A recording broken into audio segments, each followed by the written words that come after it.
हरे रामेति कृष्णेति नाम संकीर्तनं सदा लोकक्षेमाय कुर्वन्तं प्रेमिकं सद्गुरुं भजे। जय बोलो प्रेमिकेन्द्र सद्गुरुनाथ महाराज की जय। सर्व संतनों की जय। ராதே கிருஷ்ணா சகீஸ். இன்றைய தினம் பூரி ஜெகநாதருடைய பக்தர் ரகு அரக்ஷிதன் அவரை பத்தி பார்க்க இருப்போம்.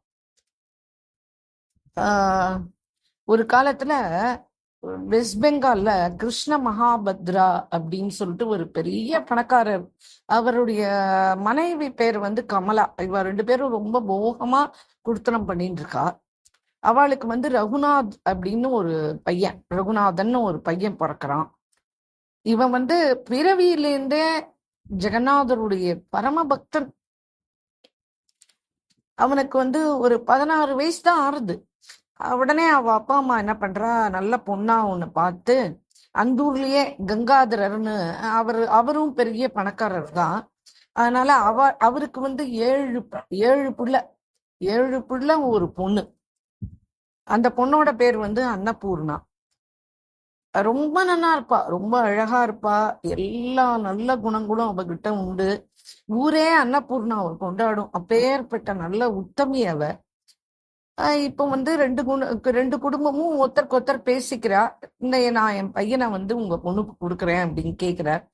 சரி, இந்த ரகுநாதருடைய பேர் அங்க வெஸ்ட் பெங்கால்ல பெரிய தர்மவான், அவன் ரொம்ப நல்லவன், ரொம்ப படிச்சவன் அப்படின்னு அவனுக்கு ரொம்ப ஒரு நல்ல மதிப்பு உண்டு. ஆனா அவர் தர்மவான், செல்வத்தை பூரா அவ அப்பா பிறவி பணக்காரர், செல்வத்தை பூரா வாரி இறைக்கிறான். இறைச்சு கடைசியில ஒன்றுக்கும் இல்லாம ஓட்டாண்டியா ஆயிடுறான். இவ்வளோ நம்ம செல்வந்தரா இத்தனை வருஷ காலம் பிறந்ததுலேருந்து அப்படி இருந்துட்டு இப்படி நம்ம பிள்ளை எல்லாத்தையும் தான தர்மத்துக்கு வாரி இறைச்சிட்டானே அப்படின்ற கவலையில அவ அப்பா படுத்த படுக்கையே ஆனார். அப்படியே கொஞ்சம் நல்ல காலமும் ஆயிட்டார். அவ அம்மா உடன்கட்டை ஏறிட்டா. அதுக்கப்புறம் ரகுநாதர் மட்டும்தான் இருக்கார். அவருக்கு தோன்றது, இந்த வாழ்க்கையினால என்ன பிரயோஜனம் இருக்கு, இதெல்லாம் ஒண்ணுமே பிரயோஜனம் இல்லை அப்படின்னு சொல்லிட்டு என்ன பண்ணார்,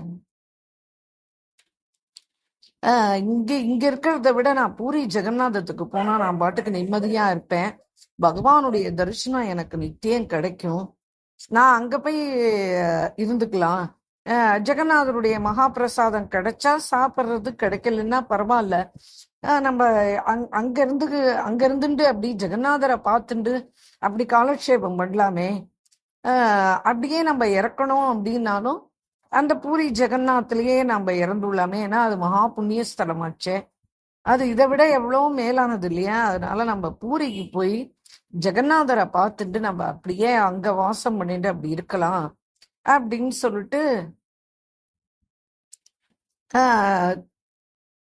என்ன பண்றான் இவன். அவ்வளவுதான், அப்படியே நேரா கிளம்பி பூரிக்கு சேர்ந்துட்டான். முதல் தரிசனம், பிரதம தரிசனம் அந்த தினம் அவனுக்கு ஜெகநாதனுக்கு எதிர்க்க போய் நிக்கிறான்.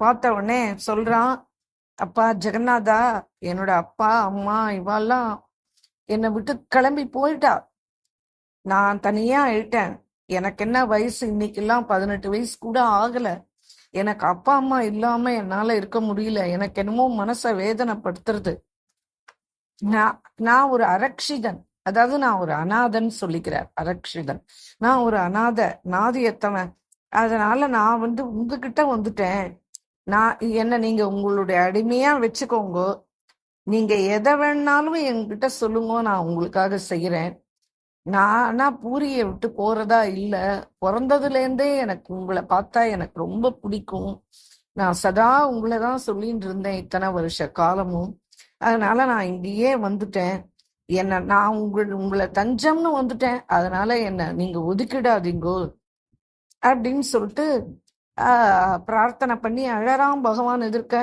அப்புறம் இப்படியே இந்த பூரி தாமத்தை சுத்தி சுத்தி வருவான். பிறகு நிறைய ஆசிரமங்கள் உண்டு பூரி ஜெகநாதத்துல, எல்லா ஆசிரமத்துக்கும் போவான், ஏதாவது கிடைச்சா அதை வாங்கி சாப்பிடுவான். நாமா சொல்லிட்டு இருப்பான். ஜனம் ஜெகநாதரை போய் தரிசனம் பண்ணுவான். அவன் மனசுக்கு அது ஒரு சந்தோஷமா இருக்கு. இந்த மாதிரி இருக்கிறது இப்படி பல நாள் போயிடுத்து. அவருடைய மாமனார் விசாரிக்கிறார், இவன் அடிக்கடி ஜெகநாதன் ஜெகநாதன் வீட்லயே அரட்டுருவானே, இவன் ஜெகநாதன் பூரிக்கு தான் வந்திருக்கானா அப்படின்னு சொல்லிட்டு விசாரிக்கிறார். வந்து காரால கூப்பிட்டு, ஆமா உங்க மருமகன் இங்கதான் வந்திருக்கான், அவன் வந்து வீதி வீதியா பிட்சை எடுத்துன்னா அலையறான் அப்படின்னு சொல்லிட்டு சொல்றார். ரகுநாதனுக்கு அப்படியா, அவனுக்கு ஏதாவது பைத்தியம் பிடிச்சிட்டு தான், ஏன் அவன் இங்கேருந்து இப்படி கிளம்பி போய் அங்க இப்படி பண்ணிட்டு இருக்கான், எனக்கு ஒண்ணுமே புரியலையே. அப்ப என்னுடைய பொண்ணு அன்னபூர்ணா, அவளுக்கு என்ன பதில் சொல்லணும், அவ வாழ்க்கை இனிமே என்ன ஆகும், நான் தெரியாம இந்த மாதிரி இவாட்ட எடுத்துன்னு போய் என் பொண்ணை கொடுத்துட்டேன்னு, இப்படிப்பட்டவன் எங்கேயாவது என் பொண்ணை வச்சு அவன் காப்பாத்துவானா? என் பொண்ணுக்கு என்ன இப்படி ஒரு தலையெழுத்தா? நான் வேற ஒரு பையனை பார்க்க போறேன், பார்த்து நான் அன்னபூர்ணாக்கு வந்து நல்ல இடத்துல கல்யாணம் பண்ணி கொடுத்துடுறேன். அப்புறம் என் காலத்துக்கு அப்புறம் யாராவது அவளை பாத்துக்கிறவா இருக்கணும் இல்லையா? நான் இப்படியே அனாதையா அவளை விட்டுட்டு போக முடியாது. அவன் கிளம்பி போயிட்டான், ஆனா நான் வந்து ஏதாவது ஒரு வழி பண்ணி ஆகணும் என் பொண்ணுக்கு அப்படின்னு சொல்லிட்டு, இந்த பாசு மகாபத்ரா இவர் வந்து இவர் தான் அந்த பொண்ணுடைய அப்பாவோட பேரு. அவர் வந்து பிறவியிலே அவளும் பெரிய செல்வந்தர் தான். அந்த இந்த பாசு மகாபத்ரான்றவருக்கு வந்து ஒரு பையன் இருக்கான். அவர்கிட்ட போய் பேசி அவ அப்பா என்ன பண்ற, அவருடைய பையனை வந்து நீங்க அன்னபூர்ணாக்கு கல்யாணம் பண்ணி கொடுங்கோ அப்படின்னு சொல்லிட்டு கேக்குறாரு. சரி, பங்குனி மாசத்துல கல்யாணத்தை முடிச்சிருவோம் அப்படின்னு அவளும் தீர்மானம் பண்ணிட்டா. உடனே இது அன்னபூர்ணா காதுக்கு வர்றது முன்னே அவ வந்து மனசு கஷ்டப்பட்டு பகவான்கிட்ட போய் அழறா, எனக்கு ஏற்கனவே அவரோட திருமணம் ஆயிடுத்து இல்லையா ரகுநாதனோட, எங்க அப்பா இன்னொரு கல்யாணம் எனக்கு ஏற்பாடு பண்றாளே, நான் என்ன பண்ணுவேன் அப்படின்னு ரொம்ப கவலைப்படுறா. எங்க ஆத்துக்கார் ஒன்றும் செத்து போயிடலையே, அவர் உசுரோட தானே இருக்கார், ஏதோ அவருக்கு மனசஞ்சலம், அவர் கிளம்பி பூரிய பார்க்க போயிருக்காரு, என்னைக்காவது ஒரு நாள் அவர் என்னை பார்க்க வரதான் வருவார். நான் வந்து இதுக்காக இன்னொருத்தனுக்கு போய் என்னுடைய கழுத்தை நீட்ட மாட்டேன் அப்படின்னு சொல்லிட்டு பகவான் கோயிலுக்கு ஓடி போறா, பகவானை பாக்குறா. நீங்க வந்து எந்த அபாயம் இருந்தாலும் காப்பாத்துறவர் நீங்க தானே, பயம் இருந்ததுன்னா அதை நீக்கி அபயம் கொடுக்கிறவரும் நீர் தானே, கஜேந்திரனுக்கு நீங்க தானே அபயம் கொடுத்து அவனை முதலையனுடைய வாயிலேருந்து தப்பிக்க வச்சு, திரௌபதி வந்து கௌரவாள்லாம் சேர்ந்துட்டு சபையில புடவைய பிடிச்சு இழுத்து அவமானப்படுத்தின போது அப்பவும் நீங்க தானே வந்து காப்பாத்தினேன். இப்ப என்ன மட்டும் நீங்க காப்பாத்த கூடாதா? இந்த ஆபத்துல இருந்து என்னை காப்பாத்துங்கோ, என் கணவன் திரும்பி வந்து என்னை சந்திக்கணும், அதுக்கு ஏதாவது ஒரு வழியை மட்டும் இப்ப பண்ணி கொடுங்க அப்படின்னு கோயில்ல போய் பகவான்கிட்ட பிரார்த்தனை பண்ணிட்டு ஆத்துக்கு வரா, வேதனையோட இருக்கா. அப்புறம் என்ன பண்றா, தண்ணி எடுக்கிறதுக்கு குளத்துக்கு போவோம் இல்லையா, அப்படி போகும்போது அங்க கேக்குறா, விசாரிக்கிறா நிறைய பேரை, யாராவது பூரிக்கு போறவா இருக்காளா கொஞ்சம் சொல்லுங்கோ, யாராவது பூரிக்கு போறவா இருக்காளா கொஞ்சம் சொல்லுங்கோ அப்படின்னு கேக்குறா. என்னன்னா இப்ப இங்க இருக்கிற நிலவரத்தை என்னன்னு அவ ஆத்துக்கார்கிட்ட சொன்னா அவன் வந்து திரும்பி தன்னை அழைச்சிட்டு போவான்ற நம்பிக்கையில வந்து ஒத்தத்துறையா விசாரிச்சுருக்கா. அப்படி கேட்டதுல ஒரு 4-5 கிராமவாசிகள்லாம் சேர்ந்துட்டு பூரிக்கு போறதா சொல்றா இவர்கிட்ட. அச்சோ அப்படியா, உடனே நான் உங்களுக்கு ஒரு கடிதம் எழுதினு வந்து கொடுக்குறேன், அங்க நீங்க போயிட்டு ரகுநாதர்ன்னு சொல்லிட்டு எங்க ஆத்துக்கார், உங்களுக்கு தான் தெரியுமே பார்த்திருக்கேளே, அவரை எப்படியாவது கோயிலுக்கு வராம இருக்க மாட்டார், ஜெகநாதனை தரிசனம் பண்ணாம இருக்க மாட்டார், அவர் அப்படி வரும்போது அவரை பார்த்தெல்லாம் இந்த கடிதாசை மட்டும் கொடுத்துருங்கோ அப்படின்னு சொல்லிட்டு ஒரு பேப்பர் எடுத்து எழுதுறா.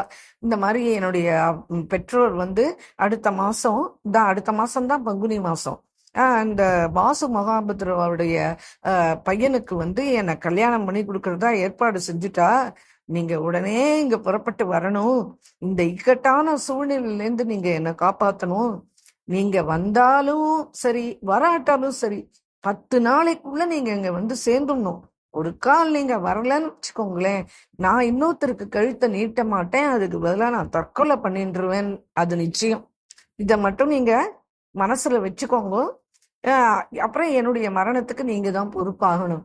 என்னை எப்படியாவது இந்த இக்கட்ல இருந்து விடுவிச்சு இந்த ஏழைய உங்களோட சேர்த்துக்கோங்க அப்படின்னு சொல்லிட்டு கடிதத்தை எழுதி அதை ஒரு ஒரு கவருக்குள்ள போட்டு அந்த வாயை அடைச்சு அந்த கடிதத்தை அந்த கிராமவாசிகிட்ட எடுத்துன்னு போய் கொடுக்குறா.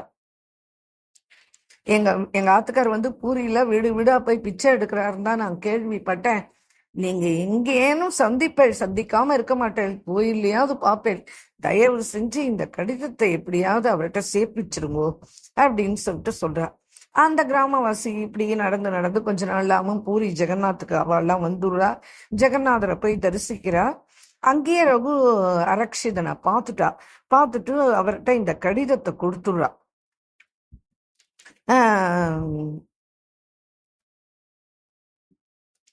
இந்த கடிதத்தை எடுத்துன்னு போய் கொடுத்துடுறா. கொடுத்த உடனே சிம்மத்வாரத்துலதான் வச்சு பாக்குறா இந்த ரகுநாதனை. ரகு என்ன பண்றாரு, உடனே அந்த கடிதத்தை பிரிச்சு படிக்கிறார். உடனே நம்ம மனைவிக்கு வந்து இப்ப ஏற்பட்ட இக்கட்டு உண்டாயிருக்கு, நம்ம தான் எதையுமே நினைச்சு பார்க்கல. ஆனா அவ பாவம் நம்மளுக்காக தினமும் கதறின்னு இருக்கா போல இருக்கு. ஆனா நான் இப்ப என்ன பண்ணுவேன், இன்னும் 10 நாள் தானே இருக்கு. இங்கேருந்து பூரியிலேருந்து அந்த கிராமத்துக்கு போகணும், பெங்கால்ல இருக்கிற அந்த கிராமத்துக்கு போகணும்னா அது 10 நாளைக்கு மேலேயே பிடிக்கும். இதுக்குள்ள அவரால் எப்படி பயணம் பண்ண முடியும்? ஆனா நம்ம உடனே போல அப்படின்னா மனைவி வந்து தற்கொலை பண்ணிடுவாளே, இப்ப நான் என்ன பண்ணுவேன் அப்படின்னு சொல்லிட்டு நேரா அந்த கடிதத்தை கையில வச்சு நேரா ஜெகநாதன்கிட்ட போறான். கோயிலுக்குள்ள போய் ஜெகநாதர்கிட்ட போய், எனக்கு நீதான்ப்பா உதவி பண்ணணும், எனக்கு இந்த ஜெகத்துல யாருமே கிடையாது, நான் அரக்ஷிதன் அநாத, நீதான் எனக்கு நாதன்னு தான் நான் உன்னை பார்க்க கிளம்பி வந்தேன், உங்ககிட்ட இருந்துட்டு இருக்கேன். ஆனா என் மனைவி இப்படி ஒரு இக்கட்டான நிலைமையில மாட்டின்னு இருக்கா, நீதான் எங்களை எப்படியாவது காப்பாத்தணும், என்னை எடுத்துன்னு போய் அங்க சேர்க்கணும்னு. ஆனா நான் போறதுக்கு எனக்கு நேரமே இல்லை, 10 நாளைக்குள்ள நான் எப்படி போய் சேருவேன், இப்ப நான் என்ன பண்ணணும் அப்படின்னு சொல்லிட்டு கதறி அழகான். ஒன்னும் ஆகாரம் எல்லாம் எடுத்துக்கல, நேரா வந்து அப்படியே கோயில் வாசல்ல படுத்து விட்டான். அப்படியே மனசு பூரா துக்கம், அவனுக்கு என்ன பண்றதுன்னே புரியல, அப்படியே தூங்கி போயிட்டான்.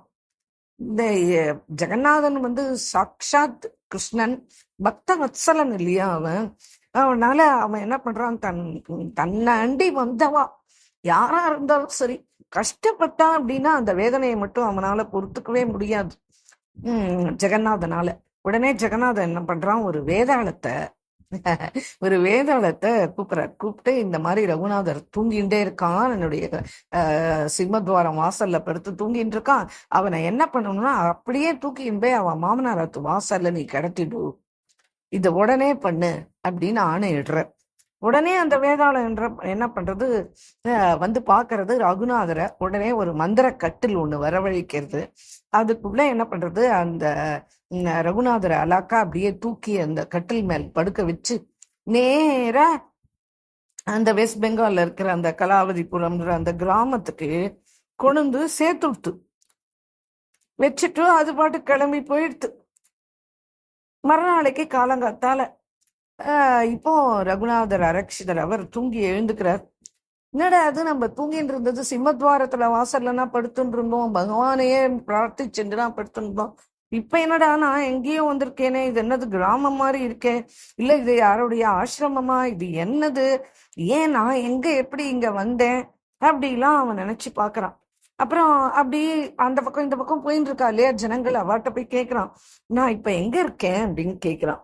உடனே அவெல்லாம் சொல்றா, இந்த கிராமத்தோட பேர் வந்து கலாவதிபுரம்ப்பா, நீ வந்து இந்த மோகபத்ரா அப்படின்னு சொல்லிட்டு இருக்காரு இல்லையா, அவரோட ஆத்து வாசல்ல நீ உட்கார்ந்துட்டு இருக்க. உடனே ரகுநாத்துக்கு புரிஞ்சு போயிடுத்து, ஓ பகவானுடைய வேலைதான், அவன்கிட்ட ராத்திரி கதறினேன் இல்லையா, உடனே அவன் என்னை எடுத்துன்னு வந்து இங்கே மாயாஜாலம், அவனை தவிர வேற யார் பண்ண முடியும், என்னை எடுத்துன்னு வந்து இங்க கடத்திட்டு போயிட்டானே, எப்பேற்பட்ட பேருபகாரம் பண்ணிருக்கானே, இத பண்ண மீதியும் நீதான் எனக்கு சரி பண்ணி கொடுக்கணும், எனக்கு பேசுறதுக்கு எந்த யோகியதையும் இல்லை, நானே பிச்சைக்காரன் மாதிரி சுத்தின்னு இருக்கேன், அவர் கேட்டாருன்னா அவ அப்பா கேட்டானா என்ன பதில் சொல்வேன், எனக்கு எதையுமே நேர்கொள்ற அளவுக்கு என்கிட்ட தைரியமும் இல்லை, என்கிட்ட பணங்காசும் இல்லை, நான் என்ன பண்ணுவேன், அதனால ஜெகநாதா எடுத்துன்னு வந்து இங்க சேர்த்துட்ட நான் கேட்டதுக்கு, ஆனா மீதி காரியம் எப்படி நடக்கும்னு எனக்கு தெரியலையேப்பா, எல்லாமே மனித சக்திக்கு அப்பாற்பட்டதுதான், எந்த யோகியதையும் எனக்கு இல்லை. ஆனா நான் நான் இப்போ மேற்கொண்டு இந்த கஷ்டங்கள் எல்லாம் நான் எப்படி தாங்க போறேன்? அவர் கேட்டா பதில் சொல்றதுக்கு கூட என்கிட்ட எனக்கு ஒண்ணுமே பொய் சொல்ல தெரியாது. நான் என்ன பண்ணுவேன் அப்படின்னு ஜெகநாதனை மனசுக்குள்ள நினைச்சுட்டு புலம்பறான். சரி, ஆனா இது உன்னுடைய விளையாட்டு மைதானம்ப்பா, உனக்கு இது ஒண்ணும் பெரிய விஷயம் இல்லை. ஆனா எனக்கு நான் எப்படி மேற்கொள்ள போறேன்னு எனக்கு தெரியலையே அப்படின்னு சொல்லிட்டு நினைச்சுட்டு அப்படியே தலையை குனிஞ்சுன்னு உட்கார்ந்துட்டு இருக்கான். பகவான பிரார்த்தனை பண்ணிட்டு கதவை திறந்துட்டு வரான். யாருன்னா அன்னபூர்ணாவுடைய கூட பிறந்தவன் ரகு. இங்க ரகு ரக்ஷிதன் அழுக்கேறின அந்த வேஷ்டி, கிழிஞ்சு போன சட்டை, தாடி, மீசை, பரட்ட தலை, இது எல்லாத்தையும் பார்த்த உடனே நேரா வீட்டுக்குள்ள ஓடி போய் அம்மா அம்மா வாசல்ல பாறேன் அப்படின்னு அவ அப்பா அம்மாவை கூட்டிட்டு வரான். குடும்பமே கிளம்பி வந்துடுத்து.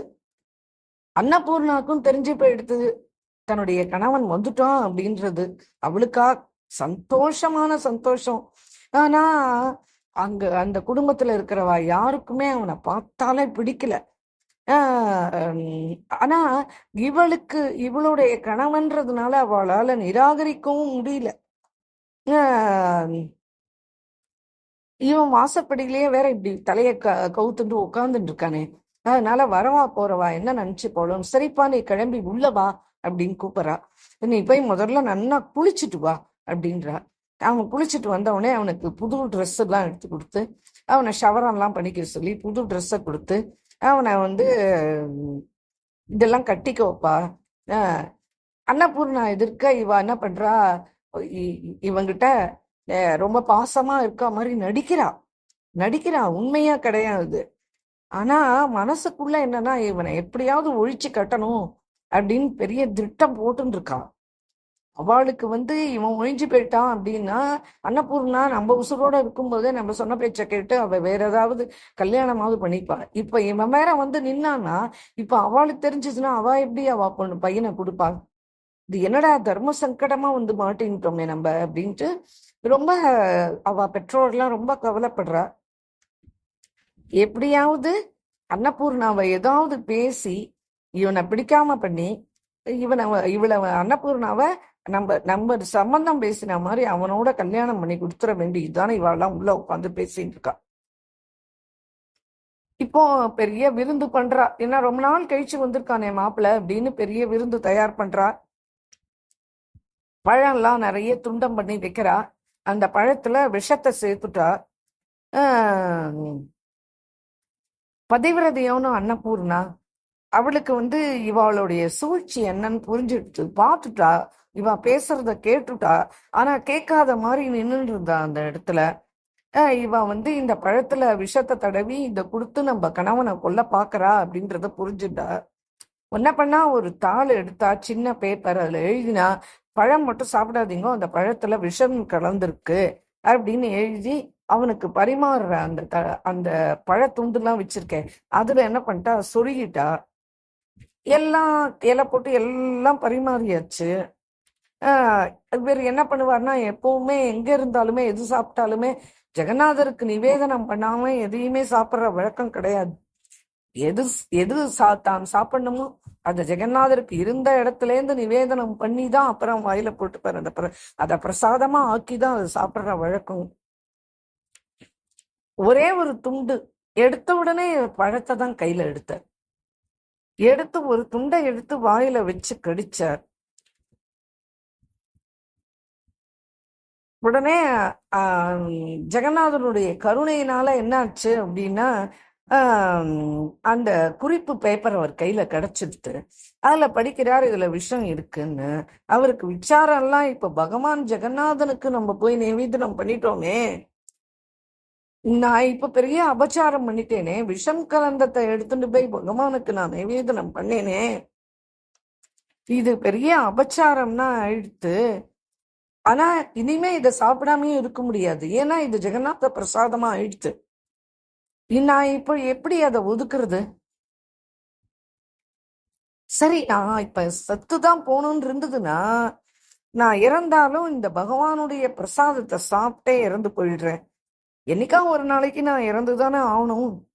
அதனால வேண்டி நான் பகவானுடைய பிரசாதத்தை சாப்பிட்டுட்டு இறந்து போறது சிரேஷ்டம் தானே அப்படின்னு நினைச்சிட்டு கோவிந்த நாமம் சொல்றான்.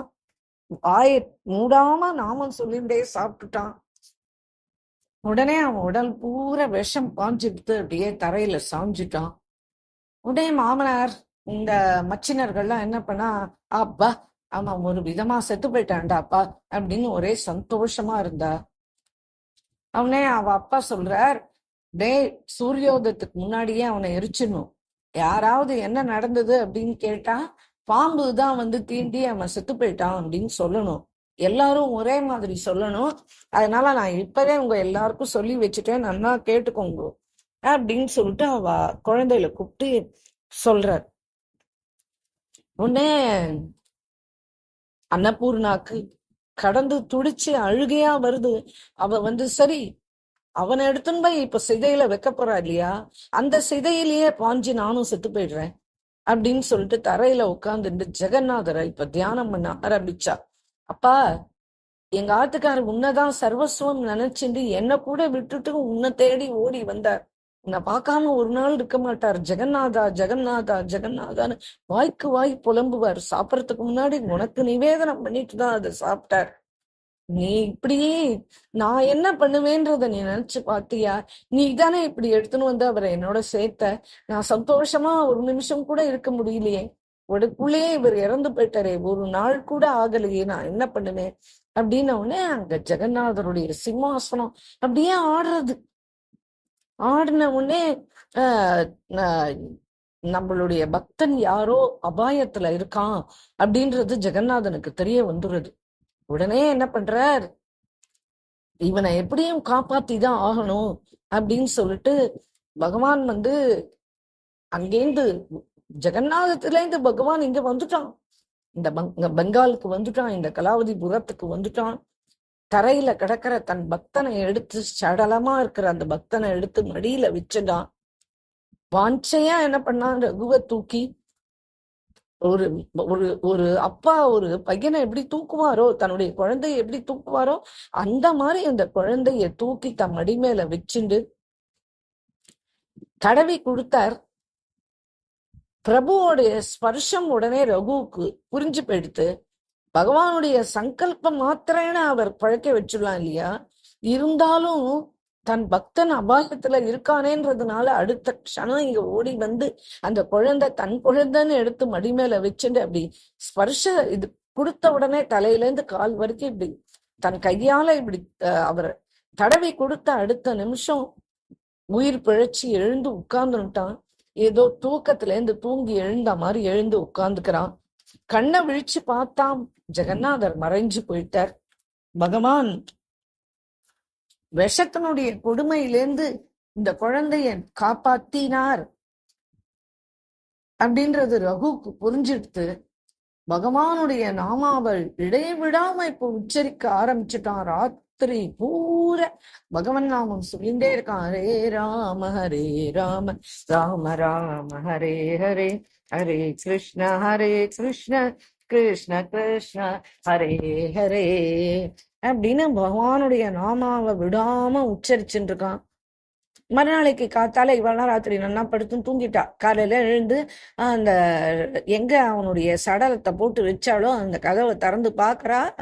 இவன் பாட்டுக்கு ஹரே ராம ஹரே கிருஷ்ணா சொல்லின்னு உட்கார்ந்துட்டு இருக்கான். அவளுக்கு ஒரே ஆச்சரியம், தூக்கி வாரி போடுறது.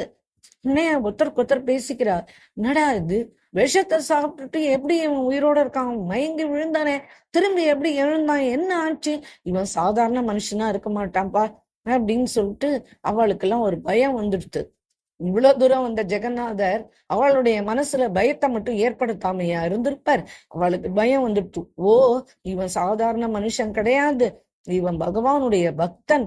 அதனால வேண்டி நம்ம தானே தப்பு பண்ணியிருக்கோம், இப்ப அடுத்தது நம்மளுக்கு ஏதாவது பனிஷ்மெண்ட் கிடைச்சா நம்ம என்ன பண்றதுன்னு எல்லாம் போய் ரகு கிட்ட போய் நாங்க செஞ்சது தப்பு, எங்களை மன்னிச்சிருங்கோ அப்படின்னு சொன்ன உடனே இவன் பக்தன் இல்லையா, இவன் என்ன சொல்றான், நீங்கெல்லாம் எந்த குற்றமும் செய்யல, ஏன் இப்படி அனாவசியமா புலம்பின்னு இருக்க, இது என்னுடைய கர்மாவுடைய விதி, இது நான் முன்னாடி போன ஜென்மால யாருக்காவது ஏதாவது விஷம் வச்சிருப்பேன், அதனாலதான் இப்ப எனக்கு நீங்க விஷம் வச்சு.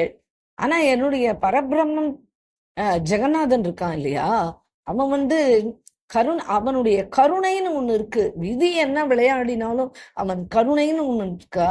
அதனால அவன் என்னுடைய போன உயிரை திருப்பி கொடுத்துட்டான். அப்புறம் ரகு சொல்றார், பாவம் சொல்றார், நான் வந்து ஏழை தானே, அதனாலதான் நீங்க என்ன பண்ணேன், அன்னபூர்ணாவை சரி வேற யாருக்காவது கல்யாணம் பண்ணி கொடுத்துடலான்னு நீங்க திட்டம் போட்டு, அதுக்குள்ள நான் இங்க வந்து சேர்ந்துட்டேன். சரி, இவனை எப்படியாவது தீர்த்து கட்டிடணும்னு தீர்த்தும் கட்டிட்டேன். ஆனா எல்லாத்துக்கும் மேல விதின்னு ஒண்ணு இருக்கு, அதுக்கு மேல என்னுடைய பிரபுவனுடைய கருணைன்னு ஒண்ணு இருக்கு இல்லையா. அவன் பக்தன் நாசமா போறத பாப்பானா, அதனால அவன் என்ன பண்ணா, என்னை வந்து எழுப்பி விட்டுட்டான். நீங்க வந்து வேற யாருக்காவது கல்யாணம் பண்ணி கொடுக்கணும்னு திட்டம் போட்டிருக்கேன் அப்படின்னா, உங்க எல்லாருக்கும் அதுதான் வேணும் அப்படின்னா நான் இப்பவே கிளம்பி போறேன். ஆனா தர்மசாஸ்திர பிரகாரம் அவ என்னுடைய மனைவி. நான் இப்ப வந்து கேக்குறேன், நான் விட்டுட்டு போனது தப்புதான், ஆனா நான் இப்ப வந்து கேக்குறேன், நீங்க என்கிட்ட அவளை ஒப்படைச்சிருங்க, நான் அவளை அழைச்சிட்டு போறேன். நீங்க நீங்க எது செஞ்சாலும் எனக்கு சம்மதம் தான், அதனால உங்களுக்கு எது வேணுமோ அதை நீங்க பண்ணுங்க அப்படின்னு சொல்லிட்டு, ஆனா நான் இதுக்கு மேல இங்க இருக்க மாட்டேன், நான் கிளம்புறேன் அப்படின்னு சொல்லிட்டு அப்படி சொல்லிட்டு அவன் கிளம்பிட்டான். ஆத்த விட்ட கிளம்பிட்டான். எல்லாரும் அவன் பின்னாடியே ஓடி வந்தா, இல்லைன்னு இங்க போகாதீங்கோ, அப்படிலாம் பண்ணாதீங்கோ, நாங்க அன்னபூர்ணா ஒரு வார்த்தை கேட்டு வரோம் அப்படின்னு அவெல்லாம் உள்ள போய், அன்னபூர்ணா என்னம்மா என்ன சொல்ற, இவனை நம்பி போனியானா அவன் பிச்சை எடுக்கிறான், நீங்களையும் இன்னையும் பிச்சை எடுக்க வச்சிருவான். நாங்க நல்ல பெரிய இடத்துல உன்னை கல்யாணம் பண்ணி கொடுத்துட்டா நாங்க கண்ணை மூடினாலும் நீ நன்னா இருக்கன்ற சந்தோஷம் எங்களுக்கு இருக்கும், நீ இப்ப என்னமா பண்ற அப்படின்னு சொல்லி கேட்ட உடனே அவ அவ வந்து உள்ள போய் நன்னா அலங்காரம் எல்லாம் பண்ணின்னு வந்துட்டா. வந்துட்டு நான் அவரோட கிளம்பி போறேன், எனக்கு பத்தி அப்படின்னு சொன்னா அவர்தான், என் நாதன் அவர்தான், அதனால அவர் எங்க போறாரோ அவர் என்னையும் கூடயே அழிச்சின்னு போறேன்னு சொல்லிட்டாரு இல்லையா, அதனால நான் கிளம்பி போறேன் அப்படின்னு சொல்லிட்டு இப்போ ரகுவும் அன்னபூர்ணாவும் 2 பேருமா சேர்ந்துட்டு கிளம்பி பூரி ஜெகநாதத்துக்கு கிளம்பிட்டு ஆத்த விட்டு. இவர் கிளம்பி போன உடனே இந்த அன்னபூர்ணாவோட அப்பா என்ன பண்ணார், பாசு மகாபத்ராவுக்கு வந்து ஒரு ஆளை அனுப்பிச்சு, அப்பா அன்னபூர்ணாவுக்கு வந்து உங்களுடைய பையனை மறுமணம் செஞ்சு வைக்கிறதா நான் சொல்லி இருந்தேன், ஆனா என்ன ஆச்சுன்னா பகவானுடைய கிருப்பையில அவ கணவனே திரும்பி வந்துட்டான், அவன் வந்து அவளை உரிமை கொண்டாடிட்டு கூட்டிட்டும் போயிட்டான். பூரிக்கு கிளம்பி அவ 2 பேரும் போயாச்சு. எப்படியாவது ஏதாவது செஞ்சு இந்த கல்யாணத்தை பேசின கல்யாணத்தை முடிக்கணும் அப்படின்னு தான் நாங்களும் எவ்வளோ முயற்சி பண்ணோம், ஆனா எதுவுமே நடக்கல. ஏதோ ஒரு அப்பாற்பட்ட சக்தி தான் வந்து ஒரு நிமிஷத்துல அவன் வந்தது என்ன, எப்படி கல்யாணம் வந்தது என்ன, இங்க நடந்தது என்ன, அதுக்கப்புறம் அந்த குழந்தையும் அவன் கூட்டிட்டு போயிட்டான். அதனால வேண்டி எங்களால ஒண்ணுமே பண்ண முடியல. இப்போ வந்து அவ வந்து பூரி ஜெகநாத்துக்கு நடந்துதான் போயிட்டே இருக்கா. நீங்க என்ன செய்யணும்னு விரும்புறீங்களோ அதை செய்யுங்க, அவளை போய் பார்த்து அவளை கூட்டின்னு வந்து கல்யாணம் பண்ணணும்னாலும் பண்ணிடலாம், இல்ல அவ அவ புருஷனோட போறதுதான் ஸ்வாக்கியம் அப்படின்னு நினைச்செல்லாம் விட்டுடுங்க, ஆனா எனக்கு எங்க கையில எதுவுமே இல்லை அப்படின்னு சொல்லிட்டு இந்த சமாச்சாரத்தை சொல்லி அனுப்புற. இந்த சமாச்சாரம் அவ கைக்கு கிடைச்ச உடனே அவ என்ன பண்ணா, பெரிய பணக்காரா இல்லையா, போர் வீரர்கள் எல்லாம் கூப்பிட்டா, ஒரு குழு மாதிரி ஒண்ணு திரட்டினா, அந்த ரகுவும் அன்னபூர்ணாவும் பூரிக்கு போற அந்த பிரதான மெயின் ரோடு இருக்கு இல்லையா, அந்த இடத்துல அவ போயிட்டு இருக்கிறதா பார்த்தா, அவ போய் அப்படியே முற்றுகை இட்டா அவளை. நீ யாரா இந்த பெண்ணை கடத்தின்னு போறதுக்கு, நீ பூரிக்கு பத்திரமா போய் சேரணும்னா மரியாதையா அவளை இப்பவே எங்கேயே விட்டுடு, இல்லைன்னா நாங்க உன்னை கைது பண்ணுவோம். திரும்பி பார்த்தார், என்னடா இது, நிறைய போர் வீரர்கள்லாம் நின்று இருக்கா. இத பார்த்த உடனே அன்னபூர்ணா பயந்தே போயிட்டா, குழந்தைன்னா அவ பயந்து போயிட்டா. இப்ப என்ன நடக்கும் அப்படின்னு அவரை கேக்குறா. இப்ப என்ன நடக்கும்னா அப்படின்னு கேக்குறா. என்னம்மா நான் என்னம்மா பண்ணுவேன்? அவ வந்து நம்மள பின்தொடர்ந்து வரா. இப்ப என்ன பண்ணுவா அப்படின்னா, என்ன கொன்னு போட்டுருவா, உன்னை தூக்கின்னு போயிடுவா. இப்படி கஷ்டப்படணும்னு ஒரு விதி இருக்கும்போது நம்ம என்ன பண்ண முடியும்? ஆனா இதுல காப்பாத்தணும்னா திரும்பியும் அவன் ஜெகநாதன் தான் பூரியிலேருந்து வரணும். இதுக்கு வேற வழியே கிடையாதுமா.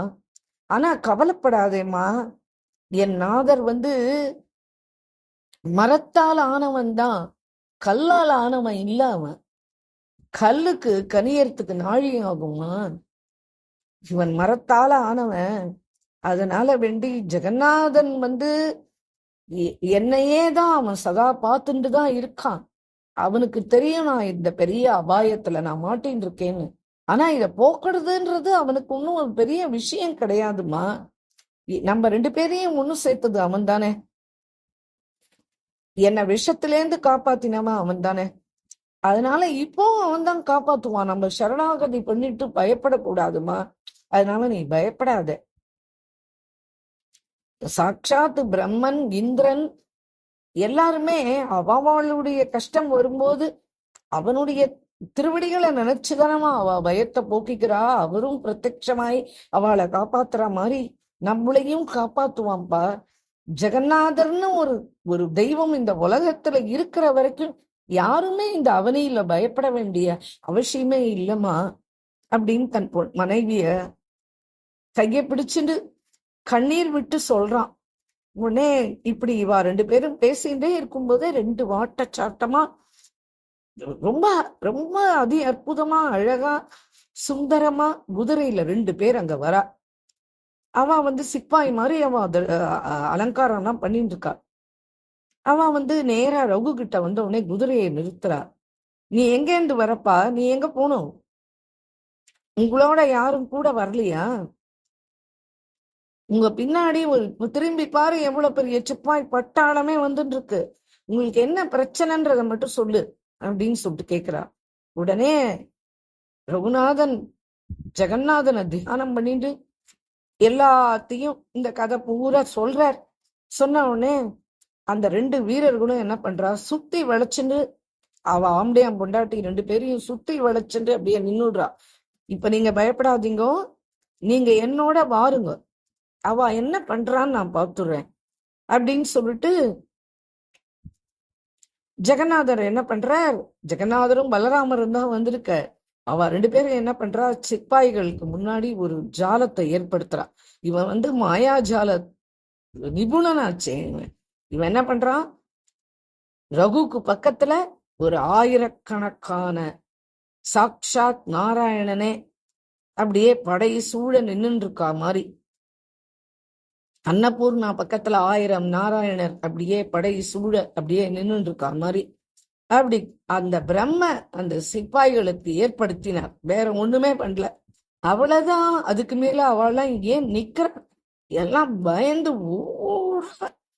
சிச்சோ இன்னும் கொஞ்ச நேரம் இருந்தா நம்மள மாச்சிருவா அப்படின்னு எல்லாம் பயந்து ஓடுறா. அப்புறம் என்ன பண்ணா, அந்த 2 குதிரை வீரர்களும் அவ 2 பேரையும் ஏற்றிண்டு அந்த எல்லையில எடுத்துட்டு போய் சேர்த்துடுறா. உடனே ரகுவுக்கு அப்படியே கண்லேருந்து தார தாரையா தண்ணி வழிகிறது. அவனுக்கு அவன் சொல்றான், அவளை நமஸ்காரம் பண்றான். ரகு, நீங்க மட்டும் வராம இருந்துட்டேன்னு வச்சுக்கோங்க, எங்களை 2 பேரையும் அவ கொலை பண்ணிட்டு போயிருப்பா, கூப்பிட்டுருப்பா, நாங்க போயிருக்க மாட்டோம், எங்களை கொலை பண்ணிருப்பா. அப்பா அவனுக்கு மனசுல வந்தது ஜெகநாதரும் பலராமரும் தான்றது தெரியல. ரகுநாதருடைய மனசுல அது தெரியல. இந்த அவ காப்பாத்திட்டு போயிட்டா இல்லையா, அதுக்கப்புறம்தான் இவனுக்கு தெரியுது, ஓ வந்தது பகவானோ அப்படின்னு நினைக்கிறான். அதுக்கப்புறம் ஜெகநாதரும் பலராமரும் கிளம்பி பூரி கோயிலுக்கு கோயிலுக்குள்ள கிளம்பி போயிட்டார். இவா நடந்து நடந்து நடந்து நடந்து கொஞ்ச நாள் கழிச்சு ரகுவும் அவனுடைய மனைவியும் பூரிக்கு வந்தாச்சு. ஜெகநாதரை போய் முதல்ல போய் இறங்கின உடனே தரிசனம் பண்றா. அப்புறம் கோயிலுக்கு பக்கத்திலேயே ஒரு வீடு கேட்கிறா. அந்த இடத்துல தங்கறதுக்கு ஏற்பாடு எல்லாம் பண்ணிக்கிறா. தினம் இந்த பகவானுடைய லீலைய ரகுவும் அன்னபூர்ணாவும் கேட்டு கேட்டு அப்படியே அகமகிழ்ந்து போறா. எல்லா ஆரத்திக்கும் அவ 2 பேரும் போயிடுவா, எல்லா ஆரத்தியும் பாப்பா. அப்புறம் ஏதாவது கோயில்ல ஏதாவது அவ பண்டார் கிட்ட கிட்ட கேட்டு ஏதாவது கைங்கரியம் பண்றேனே அப்படின்னு சொல்லிட்டு கைங்கரியம் பண்ணுவா. அப்புறம் பகவான் எதிர்க்க நின்றுட்டு இப்படி என்னை சேர்த்து வச்சியே என் மனைவியோடன்னு ஒரே பாடுவான் ஆடுவான். அப்புறம் எங்கேயாவது வெளியில போய் இப்படி யாச்சனை பண்ணுவான். எது கிடைக்கிறதோ அதை எடுத்துன்னு வந்து அன்னபூர்ணாட்ட கொடுப்பான். அவ கொடுத்த அன்னைக்கு அதை சமைச்சு அதை பகவானுக்கு நிவேதனம் பண்ணுவோம். அப்புறம் அந்த கணவனுக்கு உட்கார வச்சு அவனுக்கு எல்லாம் போடுவோம். அவன் சாப்பிட்டா விட்டு மீதியை தான் சாப்பிடுவோம். அவ கணவனுக்கு வந்து அன்னம் போடாம அவ சாப்பிட மாட்டா. அப்படி ஒரு சேவை பண்ணுவான். அவன் மேல அப்படி ஒரு பிராணனே வச்சிருக்கான் ஜெகநாதனுக்கு. இதுவே காண காண மனசு சந்தோஷமா ஆயிடும். குழந்தை பிறந்த நாள்ல இருந்தே இவனுக்கு வந்து ஜெகநாதனை தான் நினைச்சுட்டு இருப்பான் இந்த ரகு அரட்சிதன். அதோட இல்லாம இவனுக்கு மனசுல கருணை ரொம்ப ஜாஸ்தி. யார் கஷ்டப்பட்டாலும் பொறுக்கவே மாட்டான். அந்த கருணைன்ற சுபாவம் மனசுல இருக்கு இல்லையா, அந்த சுவாவம் தான் பகவான ஆக்கர்ஷணம் பண்ற சுவாவம். அந்த சுவாவத்தினாலேயே ஜெகநாதன் இவன் கிட்ட ஈர்க்கப்பட்டு விட்டான். வைஷ்ணவெல்லாம் வந்தானா மனம் குளிர சேவை பண்ணுவான். அவளுக்கு விழுந்து விழுந்து தண்ணி இறைச்சி கொட்டுவான். அவளை குளிக்கிறதுக்கு அவள் துணிகள் வஸ்திரங்கள் எல்லாம் தூச்சி போடுவான். திரும்பி எல்லாத்தையும் மடிச்சு எடுத்துன்னு வந்து வைப்பான். அப்படியே வைஷ்ணவாளை பார்த்தா பரம சந்தோஷமா அவளுக்கு எல்லா விதமான உபகாரங்களும் பண்ணி கொடுப்பான். இப்படி இவனோட பேரு பூரி ஜெகநாதம் பூரா பரவிடுத்து. அவன் ஏழைதான், ஆனா அவன்கிட்ட இருக்கிற நல்ல பண்பு, அவனுடைய கருணை மனம் யாருக்கும் வராது. அப்படி ஜனங்கள் பூரா பேசிக்கிறார். ஏதாவது கேட்டானா, அந்த யாச்சகம் எடுத்துன்னு வந்ததுலயே ஏதாவது கேட்டானா, யாருக்காவது போய் உபகாரம் பண்ணுவான் கஷ்டப்படுறவாளுக்கு. அவனால்தான் கொடுத்தா அதை கையில வச்சுட்டு இருப்பான். யாராவது ஏழை வந்து அவன்கிட்ட அழுதா உடனே அந்த காசை அவட்ட கொடுத்துருவான். நம்மளுக்கு வேணுமே அப்படின்னு மட்டும் அவன் நினைக்கவே மாட்டான். ஒரு தடவை வந்து பூரி ஜெகநாதத்துக்கு பல வைஷ்ணவர்கள்லாம் வர, அவன் வந்து ஜெகநாதனை தரிசனம் பண்ணிட்டு இங்க எங்கேயாவது பக்கத்துல பிரசாதம் கிடைக்குமா அப்படின்னு கேக்குறா. உடனே அங்க இருக்கிற ஜனங்கள் என்ன சொல்றது, அங்க ஒரு ரகு அரட்சிதன் ஒருத்தன் இருக்கான். அவன் வந்து ரொம்ப நன்னா யார் வந்தாலுமே ரொம்ப உபச்சாரம் எல்லாம் பண்ணுவான். அவன் ரொம்ப மரியாதையா முதல்ல நடத்துவான் எல்லார்கிட்டையும் கருணையா இருப்பான். அதனால நீங்க அவாத்துக்கு போங்களேன் அப்படின்னு சொல்லிடுறான். வந்தவனே ஐயோ என்னது இது, ஒண்ணுமே இல்ல, இப்ப 10 பேர் வந்து நின்னா நான் என்ன பண்ணுவேன் அப்படின்னு அவ மனைவி கேட்கல. அவன் வந்து சாதுக்கள் நம்ம பாத்துக்கு வந்திருக்காளே, இது இவ்வளவு பரம பாக்கியம் அப்படின்னு நினைச்சுட்டு நான் உங்களுக்கு என்ன சேவை பண்ணணும் அப்படின்னு கேட்டோடனே அவன் சாதுக்கள் சொல்றா, பகவான் கோயிலுக்கு போயாச்சு, பகவான் தரிசனம் ஆயிடுத்து, ஆனா நாங்க இப்ப ரொம்ப பசியோட இருக்கோம், ஏதாவது பிரசாதம் கிடைக்குமா அது மட்டும் சொல்லுங்க அப்படின்னு கேக்குறா. உடனே இப்ப ரகுக்கு என்ன பண்றதுன்னு தெரியல, ஒரே குழம்பி போயிடுறான். கையில சல்லி காசு கிடையாது. இவாளுக்கு ஆகாரத்துக்கு எப்படி நம்ம ரெடி பண்ணணும்னு தெரியலையேன்னு உள்ள போய் மனைவி கிட்ட கேட்கிறான். என்னமா நம்ம பாத்துக்கு இத்தனை சாதுக்கள் வந்துட்டா, இப்ப நம்ம என்னமா பண்ணணும், அவளுக்கு எப்படிமா நம்ம சேவை செய்யறது, நம்மள்கிட்ட காலனா சல்லி காசு இல்லையேம்மா அப்படின்னு. உடனே அவ மனைவி சொல்றாச்சு, இதுக்காக எல்லாம் கவலைப்படாதீங்க, இந்தங்க நகை இருக்கு இல்லையா, இதை நான் கழட்டி தரேன், இதை எடுத்துன்னு போய் கடையில அடகு வச்சு பணம் வாங்கிப்போங்க. நம்ம வைஷ்ணவாளுக்கு நீங்க ஆசைப்பட்ட மாதிரி நம்ம அவளுக்கு வயிறு நிறைய ஆகாரம் பண்ணி போடுவோம் அப்படின்னு. அம்மா, நான் வந்து இந்த ஊர்லயே பிச்சைக்காரன்னு பேர் எடுத்தாச்சு. நான் இப்ப போய் இந்த நகையை விற்கிறதுக்கு போனா கடைக்காரனே என்னை பார்த்தா சந்தேகப்படுவான்.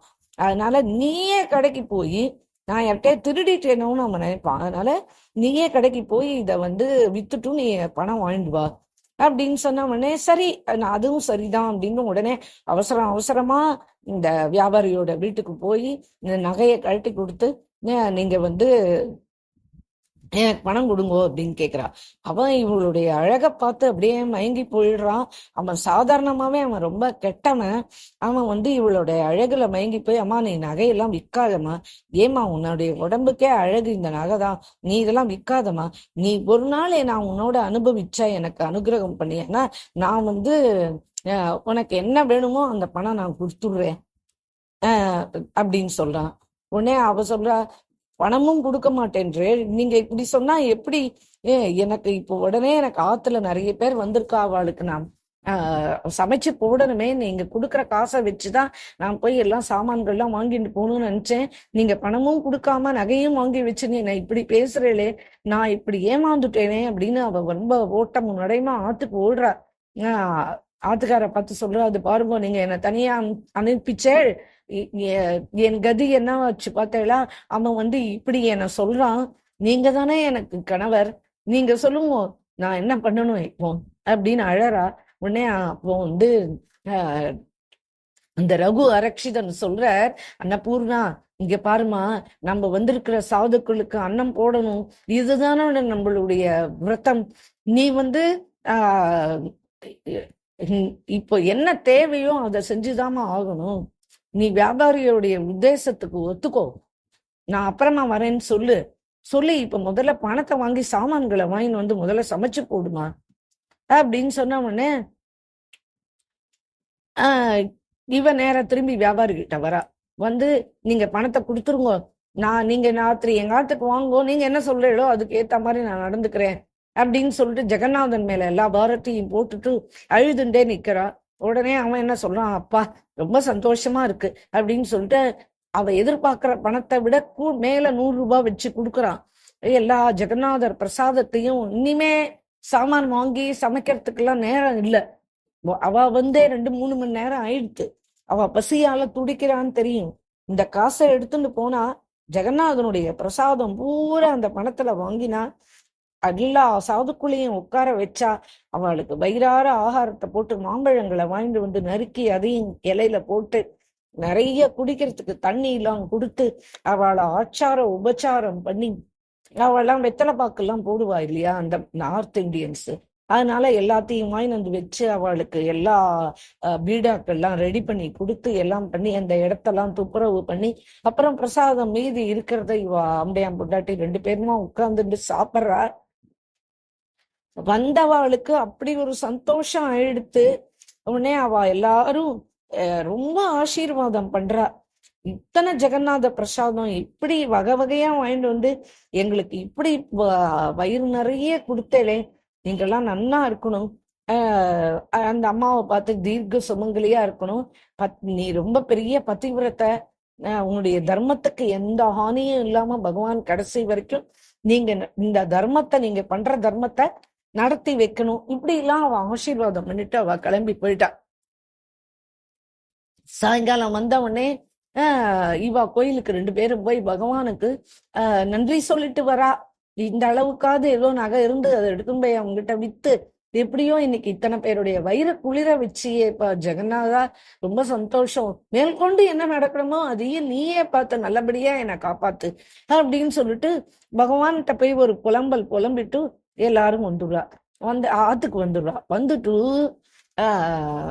ரகு சொல்றான், அவன் கண்ணுல தண்ணி வச்சுட்டு, என்னமா அந்த வியாபாரி இப்ப வந்துடுவானே, நம்ம என்னமா பண்றது, நான் ஒருத்தன் புருஷன் இருக்கும்போது உனக்கு இப்படி ஒரு கஷ்டம் வரலாமா, நான் என்ன பண்ணுவேன், எனக்குன்னு இருக்கிற ஒரே நண்பன், எனக்குன்னு இருக்கிற ஒரே ஆப்தன், எனக்குன்னு இருக்கிற ஒரே காவலன் ஜெகநாதன் மட்டும்தாமா, நான் அவனையே தான் தியானம் பண்ணிட்டு இருக்கேன். ஆனா நம்ம சொல்ல என்னைக்குமே மீறினது கிடையாது. அவன் வந்தானா அவனுக்கு என்ன பணிவிட செய்யணுமோ செய், அவனுக்கு பாத சேவனம் பண்ணு. ஆனா ஒண்ணு சொல்றேன், ஜெகநாதன் என்னை கைவிட மாட்டான் அப்படின்னு சொல்லிட்டு இருக்கும் போதே அந்த வியாபாரி நுழைஞ்சுட்டான் உள்ள. இவ அலங்காரம் பண்ணிண்டா, நேரா அவனுடைய வியாபாரி இருக்கிற அந்த அறைக்குள்ள போனா. உள்ள போன உடனே இவளுக்கு என்ன பண்றதுன்னு புரியல. இருந்தாலும் ஜெகநாதன் வருவான், காப்பாத்துவான்ற நம்பிக்கை மட்டும் இருக்கு. உடனே அந்த சொன்ன நேரத்துல ஜெகநாதனை தியானிச்சுட்டே இருக்கா. உடனே நீங்க திரௌபதிய மானத்தை காப்பாத்தினேன் இல்லையா, திரௌபதி மானத்தை காப்பாத்தினேன். நீங்க உங்களை மாதிரி ஒரு பகவான் இருக்கும்போது ஆபத்து எது வந்தாலும் பயப்பட வேண்டான்றது தானே சாஸ்திரம், அதுதானே எங்களுடைய நம்பிக்கை. இதை நம்பிதானே நாங்க இவ்வளவு தூரம் ஜெகநாதத்துக்கு வந்தோம் அப்படின்னு சொல்லிட்டு இருக்கும் போதே அந்த வியாபாரி உள்ள நுழைஞ்சிட்டான். அவ படுக்கையில உட்கார்ந்துட்டு இருக்கிறத பாக்குறான். பார்த்தா நேரா அப்படியே போய் சாஷ்டாங்கமா அவன் காலில் விழுந்து நமஸ்காரம் பண்ணிட்டான். ஏன்னா அவ தனியா உட்கார்ந்து இல்ல, பகவான் அந்த படுக்கையில உட்கார்ந்துட்டு இருக்கான். பகவான் தன்னுடைய மடியில அன்னபூர்ணாவை வச்சுட்டு இருக்கான். இத பார்த்த உடனே இவனுக்கு தூக்கி வாரி போட்டுது. இவனுக்கு கை கால்லாம் நடுங்க ஆரம்பிச்சிடுத்து. அப்படியே நரசிம்ம ரூபமா தெரிகிறான் பகவான் ஜெகநாதன். உடனே கால்ல விழுந்து நமஸ்காரம் பண்றான். குழம்பி போயிட்டான். அவனுக்கு ஞானோதயம் பறந்து விட்டு, நான் என்ன பாக்குறேனோ இது பத்தின் எரியிற தீ. நான் என்ன செய்யணும்னு நினைச்சேன், இந்த தீய அணைக்கணும்னு நினைச்சேன், அணைச்சுக்கணும்னு நினைச்சேன். ஆனா இந்த தீயில விழுந்து நான் தான் கருகி போவேன். அவகிட்ட போய் அவ பதிவிரதா, அவகிட்ட போய் நான் இந்த கேவலமான எண்ணத்தை வளர்த்துட்டேனே, அவளுக்கு அம்மா மாறி அவ அப்படின்னு நினைச்சிட்டு அன்னபூர்ணாவோட கால்ல விழுந்து அழறான், கதறான். வியாபாரி நின்னு பாக்குறார். அவருக்கு இதெல்லாம் ஒரே ஆச்சரியமா இருக்கு. ஏன் என் கால்ல விழுந்தேள் அப்படின்னு அன்னபூர்ணா கேக்குறா. என்னமா ஒண்ணுமே தெரியாத மாதிரி நீ பேசுற, நீ நீ யார்கிட்ட உட்கார்ந்துட்டு இருக்க, நீ பகவானுடைய மடியிலன்னா உட்கார்ந்துட்டு இருக்க. அப்படி இருக்கிறச்ச நான் எனக்கு அம்மா மாதிரி நீ, அவன் ஜெகநாதன்னா நீ எனக்கு அம்மா இல்லையா? அதனால வேண்டி நீ நீ என்னை மன்னிச்சிடுமா. நீ உன்கிட்ட பக்தியும் இருக்கு, பவித்திரமும் இருக்கு. ஆனா நானா ஒரு முட்டாள், ஒரு முரடன், ஒன்னும் தெரியாத அறிவிலிமா. அதனால தயவு செஞ்சு என்னை மன்னிச்சு எனக்கு எந்த சாபமும் கொடுக்காம என்ன ஆசீர்வாதம் பண்ணுமா அப்படின்னு கேட்ட உடனே ரகுக்கு அப்படியே கை கால்லாம் நடுங்கிறது. ரகு என்ன பண்றான், என்ன நடக்கிறதுன்னு தெரியலையே உள்ள அப்படின்னு ஜெகநாதனை தான் அவன் நினைச்சுட்டு கதறின்னு இருக்கான். பார்த்தா அன்னபூர்ணா கால்ல இவன் விழுந்து கிடக்கிறத பாக்குறார். பார்த்த உடனே வியாபாரியை எழுப்பி கேட்கிறார், ஏன்பா என் மனைவியோட கால்ல போய் நீ விழுந்து கிடக்கிற, எதுக்குப்பா, எழுந்திருப்பா அப்படின்னு சொல்றார். உடனே வியாபாரி எழுந்துட்டான். எழுந்து ரகுவோட பாதத்துல விழறான். அப்பா, உங்க பாக்கியமே பாக்கியம்பா. சாட்சாத் ஜெகநாதர் உன் மனைவிய மடியில அல்லவா வச்சுட்டு இருக்கார். இத கேட்கறதுக்கும் ஆச்சரியமா இருக்கு, பாக்குறதுக்கும் ஆச்சரியமா இருக்கு. இதுக்கு மேல எனக்கு பயமாவும் இருக்கு. நான் தகாத எண்ணத்தோட வந்தேன். ஆனா எனக்கு பகவான் நல்ல பாடம் புகட்டிட்டான். இனிமே நான் எந்த பெண்ணையுமே இந்த மாதிரி மனசால நினைக்க மாட்டேன்பா. எனக்கு நல்ல பாடம் கிடைச்சது அப்படின்னு சொன்ன உடனே ஓடி போறான். இவர் பேசுறதே காதுல வாங்கிக்கல. ரகு அரக்ஷிதன் நேரா அந்த ரூம்குள்ள ஓடி போய் பாக்குறான். அங்க பகவான் எல்லாம் காணோம். உடனே அந்த பகவான் போன அந்த சுகந்தம் மட்டும் அந்த ரூம்ல அப்படியே வீசுறது. அந்த தெய்வீக பிரேமையில அந்த வியாபாரி கிளம்பி போயிட்டான். ரகுவும் அன்னபூர்ணாவும் தன்னையே தான் மறந்துட்டா. அப்புறம் அங்கேருந்து நேரா கிளம்பி கோயிலுக்கு போய் அரற்றி அரற்றி நடந்ததை சொல்லி அழறா ரெண்டு பேரும். திரும்பி வரும்போது சிம்மத்வாரத்துல அந்த வியாபாரி நின்னுட்டு இருக்கான். ராமன், நீங்க போறதுக்கு முன்னாடி எங்க ஆத்துக்கு வந்துட்டு போங்கன்றான். சரி, நீ வா. ரெண்டு பேரும் கிளம்பி ஆத்துக்கு போறா. அவன் செல்வ வச்சிருந்தானே அது அத்தனையும் அப்படியே எடுத்து வாரி இவளுடைய பாதத்துல இறைச்சிட்டான். என்ன அப்படின்னு, நீங்க ரெண்டு பேரும் காசு இருக்கோ பணம் இருக்கோ இல்லையோ, பகவானுடைய ஆட்களுக்கு, பகவானுடைய அடியார்களுக்கு நீங்க இப்படி நீங்க சேவை பண்ற. உங்களுடைய ஹிருதயம் ரொம்ப கருணையான ஹிருதயம். உங்களுடைய ஹிருதயத்துல சதா ஹரி வாசம் பண்றான். ஜெகநாதனே உங்களுக்கு ரெண்டு பேருக்கும் அடிமையா ஆயிட்டான். அப்பேற்பட்டவா நீங்க. நான் இந்த செல்வத்தை வச்சு நீ என்ன பண்ண போறேன்? நீ இந்த தனம் நல்ல காரியத்துக்கு உபயோகப்படுத்தட்டும். அதனால நான் இத உங்க பாதத்திலேயே சமர்ப்பணம் பண்ணிட்டேன். என்ன மன்னிச்சுட்டேன்னு மட்டும் சொல்லுங்கோ அப்படின்னு சொல்லிட்டு அழறான். உடனே அவர் சொல்றாரு, இல்லப்பா, இந்த தனம் எல்லாம் நீயே வச்சு நீ இந்த காரியத்தை பண்ணு. நீ எதுக்குப்பா எங்கிட்ட கொடுக்கணும்? வேண்டாம்ப்பா. இல்ல, எனக்கு என்ன பண்ணணும் எப்படி பண்ணணும்னு தெரியாது. நீங்க நீங்க தான் இதை சம்ரட்சணம் பண்ணி, நீங்க இந்த தனத்தினால எனக்கு எந்த கெடுதலும் இல்லாம என்னுடைய பாவங்கள்லாம் தொலைகிறதுக்கு நீங்க அனுகிரகம் பண்ணணும் அப்படின்னு திரும்பியும் காலில் விழுந்து கதறி அழுது கேட்டுக்கிறான். அன்னபூர்ணா அவ கையை எடுத்து கும்பிடுறான். உடனே அவ இல்ல, ஜெகநாதனுக்கு தான் நம்ம எல்லாரும் அடிமை. நீங்க என்ன எதுவும் சொல்ல வேண்டாம், நீங்க அவன்கிட்ட எல்லாத்தையும் சமர்ப்பணம் பண்ணுங்க அப்படின்னு சொன்ன உடனே இந்த செல்வந்தன் என்ன பண்றான், இவனே எடுத்துன்னு போய் அத்தனையும் வாத்துல கொட்டி கடத்துட்டு, அத்தனை பாத்திரங்கள், விலை உயர்ந்த புடவை எல்லாத்தையும் எடுத்துன்னு வந்து இவளுக்கு சமர்ப்பணம் பண்ணி இவ காலில் விழுந்து நமஸ்காரம் பண்ணிக்கிறான். கிளம்பி போயிட்டான். ரகு ரக்ஷிதன் அவ அன்னபூர்ணா அவ 2 பேருமா சேர்ந்துட்டு பகவானுடைய ஜெகநாதருடைய சேவையில மும்முரமா ஈடுபடுறா. எல்லா தனத்தையும் வாரி இறைச்சு வந்த யாத்திரிகளுக்கு இல்லைன்னு சொல்லாம எல்லாம் பண்ணி போட்டு இப்படியே அவளுடைய காலத்தை பூரா அந்த பூரி ஜெகநாதத்திலேயே கழிச்சு அந்த ஜெகநாதனுடைய தாமத்திலேயே தன்னுடைய உயிரை விட்டு பரந்தாமனோட வைகுண்டத்துல சேர்ந்துட்டான். இது ரொம்ப அற்புதமான சரித்திரம். ஜெகநாதனுடைய லீலைகள் கொஞ்ச நஞ்ச இல்ல, அவனுடைய தாசர்களும் கொஞ்ச நஞ்ச இல்ல. அவன் எப்படி கருணையான மனதை வச்சுண்டு கருணை உள்ளவாளை ஈர்ப்பித்து எப்படி அவன் லீலைகள்லாம் பண்ணான்னு மேற்கொண்டு இன்னும் ஒரு 5-6 ஜெகநாதனை பத்தியே பார்ப்போம். ராதே கிருஷ்ணா சகீஸ், ராதே கிருஷ்ணா. जय बोलो प्रेमिकेंद्र सद्गुरुनाथ महाराज की जय, सर्व संतनों की जय। राधे कृष्ण।